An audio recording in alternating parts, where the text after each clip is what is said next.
in a bit of a tough situation. I'm actually getting up on my way out to go. But I got one topic left. Production team turned in topic today. I overlooked it and I was going to go.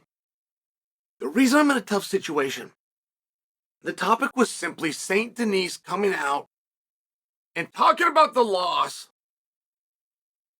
Said I wasn't able to express myself fully. Talked about what happened. My mind was there, my body was not.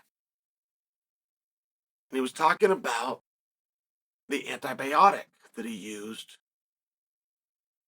to answer for the staph infection that we all became aware that he had. So the reason I wasn't going to speak on it, I don't know how to share my thoughts on that without giving Saint-Denis a hard time. And I want to give him a hard time. First off, he fought awesome. He was one of the performances of the night. He, right there, outcome of the night went to Poirier. The performance of the night, he outperformed Poirier. He outperformed about everybody. He had a 12 ranking taken on the number 3 guy. I mean, a 9-spot discrepancy. And had won every round. It was a wonderful performance. So, I suppose my first reaction was just to make sure I explained to you guys what he's referencing. I do feel that he started us off on second base. So, somewhere in the week, picture comes out, and Saint-Denis got a hole in his head, right? I mean, if there's ever been an excuse to take an antibiotic, he's got a hole in his head. I am callous to skin infections. I just see them all the time. As a coach, we get them on 7, 8, 9-year-old kids. So when I see it, I know he's got a staph infection. At the same time, when I talk about being a coach, a number of the athletes who we will have that get rushed in for staph infection, 2 days on antibiotics, you're no longer contagious, right? I'm repeating what the experts say. I can tell you firsthand that is beyond false. But per the rules, if you want to be able to suit up and get on the mat, you can show that you got 48 hours of antibiotics in you. They will clear you.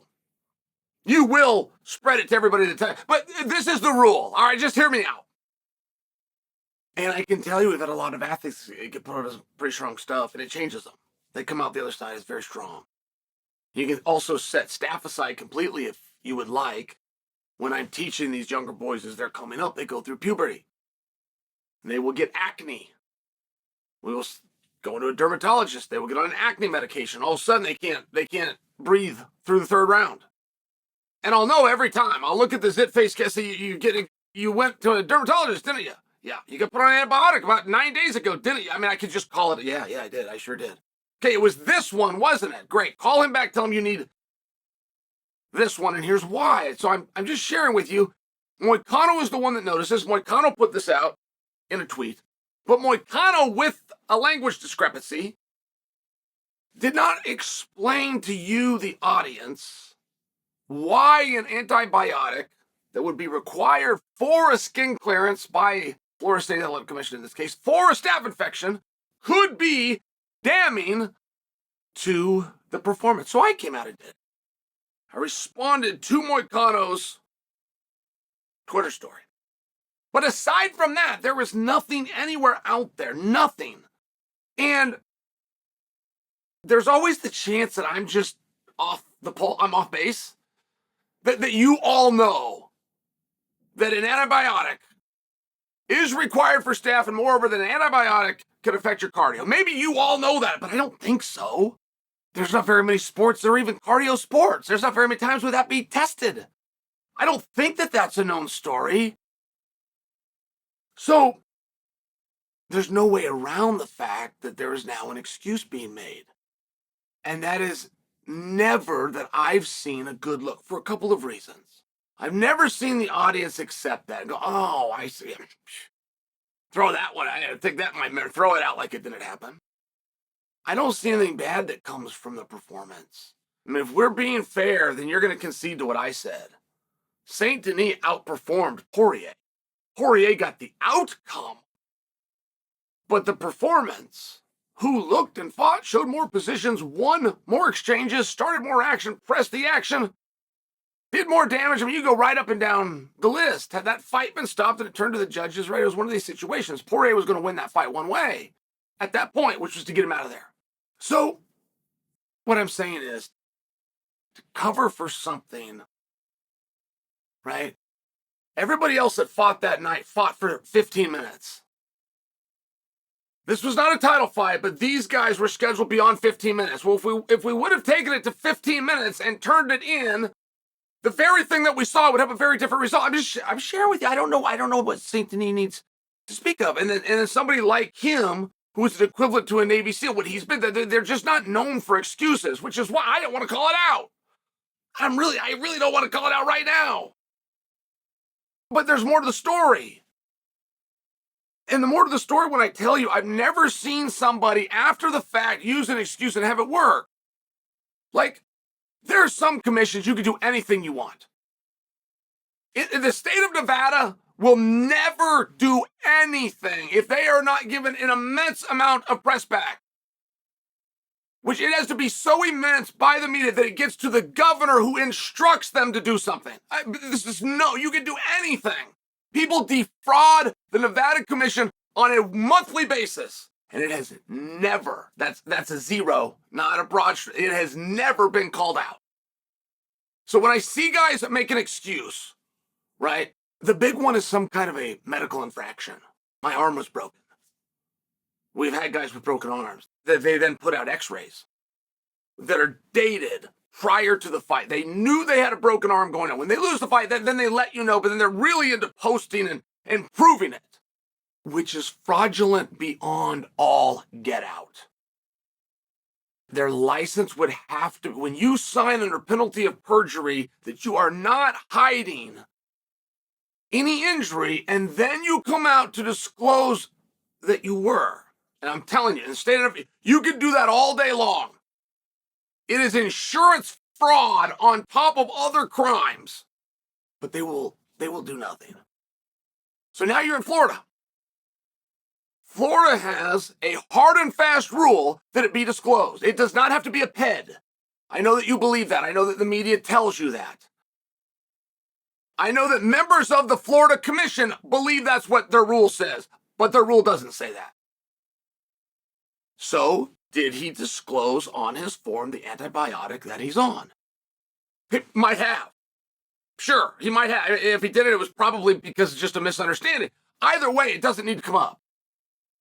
It absolutely doesn't need to be out. Now, somebody could go back and check that form. They wouldn't do that for the loser. They don't care if the result gets changed for the loser. But I'm just sharing with you, I don't know why you put yourself in that position. Then, moreover, there's another misunderstanding about lists. And you misunderstand it because you got it from the media, and the media doesn't understand it. Heads are not against the rules. Non-PEDs are not allowed. At least not if you stop right there. It requires another level of research. Not all PEDs are banned. And not everything that's banned is a PED. There is a number of antibiotics, believe it or not, that have, and you got to go a step further though, that have an active ingredient that is banned. That is not a PED in the least. In fact, it could even harm your condition. It could actually hurt you. It's still banned. And when they can't ever explain why something is banned, like there's no justification, they have a way out, the same way they take every time, which is to say, it could perhaps be used as a masking agent, we're told. And there's never another question asked. So I only share with you, was the medication disclosed? If it was, is it on the banned list? Now, it would take somebody an ability to have to want to do something about that, of which they would never do for the guy that lost. But it still creates a scenario that you've now done to yourself.